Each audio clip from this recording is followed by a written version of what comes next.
अस्सलाम वालेकुम रहमतुल्लाह नाज़रीन करम, चाहे आप माने या फिर ना माने, शाहीन शाह अफरीदी की कप्तानी लेने में बहुत ज़्यादा किरदार शाहिद खान अफरीदी या फिर इनका भी हो सकता है।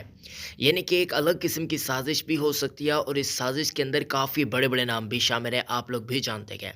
लेकिन अब ये साजिश बहुत ज़्यादा महंगी पड़ चुकी है। बाबर आजम के खिलाफ जो टोला उभर कर सामने आया था और बाबर आजम को बाहर करने के सोच रहा था, हालांकि टीम से भी बाहर करवाने की बातें हो रही थी। बाबर आजम ने उनके मुंह पर दे थप्पड़ मारा है और बाबर आजम साहब ने यह भी सभी लोगों को बता दिया है कि नए कप्तानों की हालत कुछ ऐसे होने जा रही है।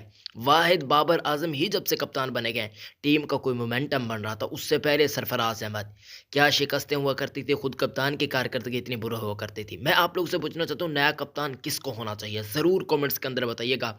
बाबर आजम के चाहने वाले इस वीडियो को लाइक किए बिना जाएंगे ना, बड़ा अफसोस होगा मुझे। तो प्लीज़ लाइक भी मस्ट है और जितने भी फेसबुक पेज पर देख रहे हैं, ज़्यादा से ज़्यादा इस वीडियो को फैलाने की कोशिश करें। माशाल्लाह अल्हम्दुलिल्लाह, जो कारकर्दगी अल्लाह पाक ने बाबर आजम से ली है या फिर बाबर आजम की कारकर्दगी या फिर उनका नाम जो बना, उनकी कप्तानी के अंदर बहुत ज़्यादा नाम बना है।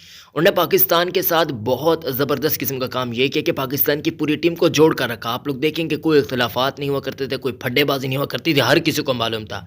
ये मैं रमीज़ राजा के टेन्योर तक की बात कर रहा हूँ। उसके बाद जो काम हुआ वो आप लोग जानते हैं कि एक टोला काफ़ी ज़्यादा एक्टिव हो गया जो कि बाबर आजम के खिलाफ था और उसने बाबर आजम को बाहर करवा कर ही छोड़ा।